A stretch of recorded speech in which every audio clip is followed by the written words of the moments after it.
how are you, friends? It's time for a Nano update.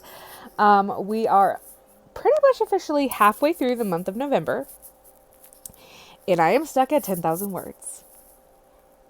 Yes, great.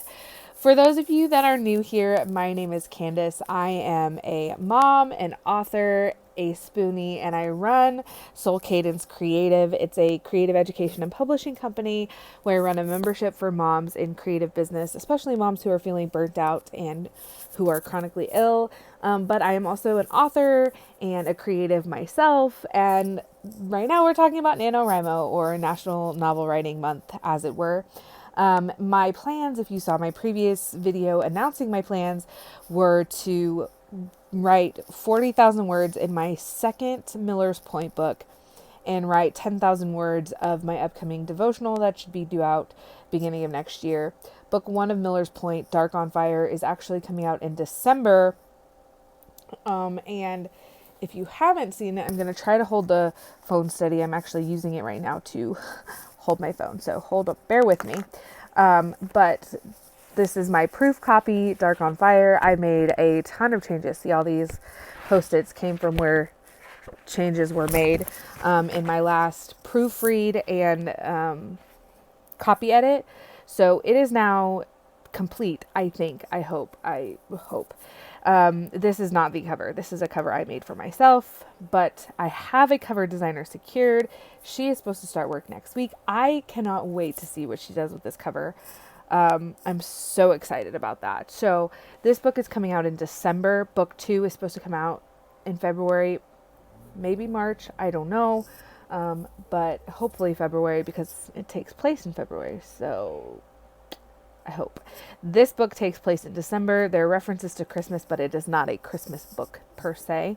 Like, you don't actually experience Christmas with the characters. Christmas happens after everything wraps up. So, but Miller's Pointe is, let me introduce you to the town of Miller's Pointe. It is a mystery series where each book is going to focus on a different town local, a different female lead and her love interest. And it didn't set out that way. I thought it was going to focus on one person continually. And then I realized every character was going to have different things to say, different stories to share. And we could see along the way how the other characters progress. They're going to interact. It's a very interactive series. It is somewhat standalone. Like, you could read them out of order. However, I think some of them are going to end up with spoilers. I'm trying to avoid that as much as possible, but I don't know that that's going to be something I'm able to do. So they do go chronologically. They are very interconnected, but they all focus on different people, if that makes sense. So book 1 focuses on Calliope and her work with her sister Persephone and their cousin Shiloh and some friends as they try to figure out really just who's tormenting her and why. And they try to figure out who killed their grandparents. So, and she has to learn if she can trust people. So anyway, that's Dark on Fire. I'm actually going to do a better introduction of it when I get the cover done, because that's when I'm going to announce the pre-sale and everything that everyone needs to know for that. But really, it's a coming home story. It's a story of love and loss. There is death in it, obviously. There's grief. They lose family members. But they're determined. They're determined to figure it out. There's a moment where she just decides to be this complete and total, like, yeah, let's go. I'm going to fix it myself. There's no one else to rely on. And it's really great. So book 2 focuses on their friend Cassidy. She does appear in book 1 a lot. She actually plays an interesting role that I wasn't expecting at first when I started writing. And I love the direction it went, and it actually sets up her story really well. So book 2 focuses on her. Book 3 is going to focus on Persephone. And I am excited. I love this town. It's a fictional town where I live, basically. across the water from where I live, and I love it. I can't wait. And Nano has come to a standstill though. I'm at 10,000 words, a little more. I think I'm at almost 12,000 words. And I have not been able to write since the first week. I had an amazing first week. I hit 10K in the first like 5 days. It was an amazing first week. And then health issues and mental health issues took over. And I am trying to find the balance between editing, designing, formatting, and releasing a book and writing book 2 of the series, as well as the devotional book that I have coming out early next year. Really working that out a lot. And devotionals are different. Nonfiction is way different than fiction. It's different to write. It's different to research. It's different for everything. And so I'm trying to find the mix of all that while also really doing some soul work in myself and being willing to be wholly and completely me. WHOLE, wholly, and completely me, and be that in the world. I spent a lot of time trying to be what everyone wanted me to be, trying to be the good girl, the smart girl, the girl who followed all the rules, the girl who went to school like she was supposed to. And I wanted to be a writer since I can remember, and I've wanted to be a support person for other people, a teacher for other people for as long as I can remember. And putting that together in Cadence Creative has been amazing, but I've also held back a lot. I have hidden myself away, shied myself away because I am not supposed to be a writer for a living. That's not the way people make a living. But I'm also not supposed to run my own business. I'm supposed to do the things that everyone wanted me to do. And I'm figuring out what life looks like, embracing who I was created to be, who God called me to be, and being there and out loud and letting it be what it's meant to be. And so I recently reintroduced myself on my blog, and I'm going to do that on here as well. I'm actually going to change the blog post and change it to what I posted on my Instagram, but I'm going to have that video come out later this week, on Wednesday, which is going to be my usual YouTube posting day. But today I'm posting an extra video because I wanted to give a Nano update, and I want to do more writing chat videos and book chat videos, and I want to be more true to what I want to create content-wise on this platform specifically. This platform being YouTube. My other platforms are going to be, utilized a little differently. So yeah, I will be doing another introduction. I hope you'll come back and watch it, see more about what's coming. But I don't want to return to a workforce that reflects that you have to live this certain life, especially being someone who's chronically ill. Like those expectations can't work for everybody. And so I love running a creative education and publishing company. I get to teach, I get to coach, I get to work with other creative moms. I get to write my stories and publish them. It's been amazing. One last thing I want to talk about as we talk about Nano. Nano has been great with connecting me with people in my community, people that are close by, at least virtually. We're not meeting up in person, but I've been struggling as an adult, especially after college and grad school, to find my tribe, to find my people out there, to find people that I connect with. And here on YouTube and on Instagram, I have found some amazing people who are also writers and also readers and also creatives, not just writers and readers. I love creatives of all types, people who run creative businesses and put their heart and soul into what they do. And I've been lucky enough to connect with some people like that on the internet, and that's been wonderful. But I feel like I've really struggled to find my tribe or my village or my people.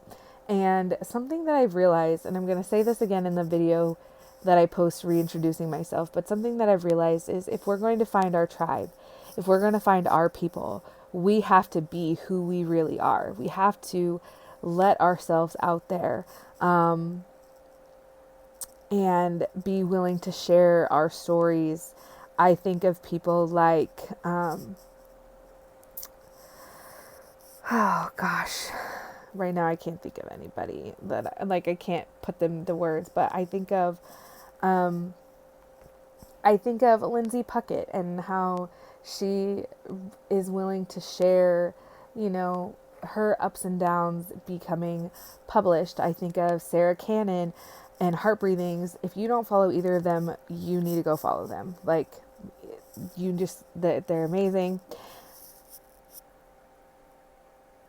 And sorry, my phone was letting me know battery's starting to get low. So those two, Lindsay Puckett, Sarah Cannon, they share the ups and downs, the highs and lows, and of their journey, and it's amazing.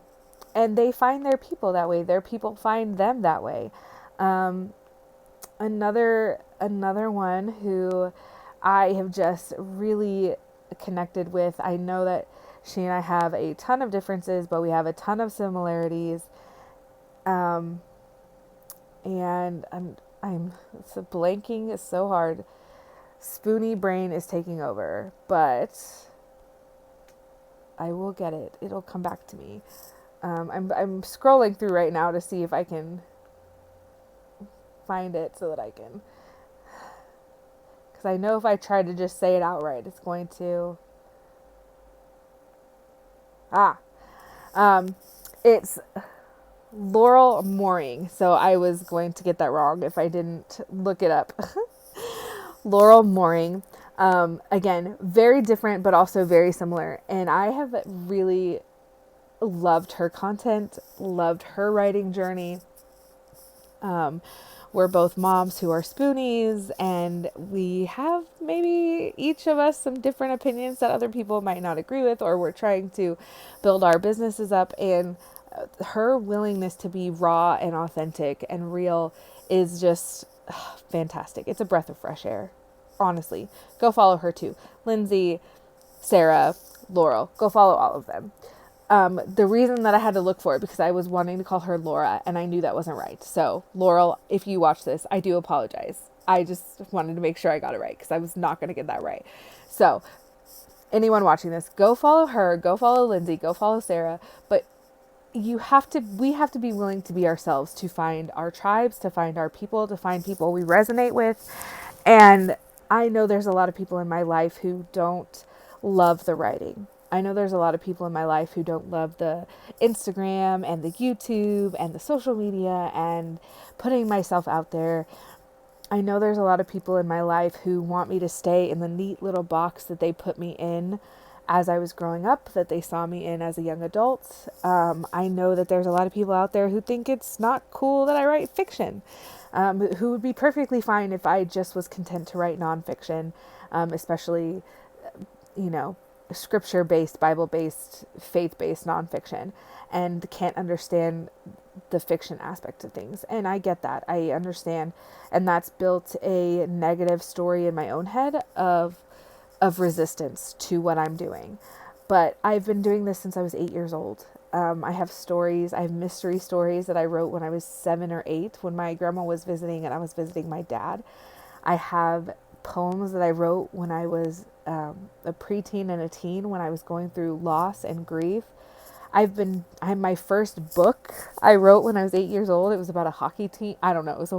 It's weird, guys. I still have it somewhere. And I literally turned it into a little book. It has pictures, and I wrote it, and I stapled it together like a book. I've been doing this since I was a child.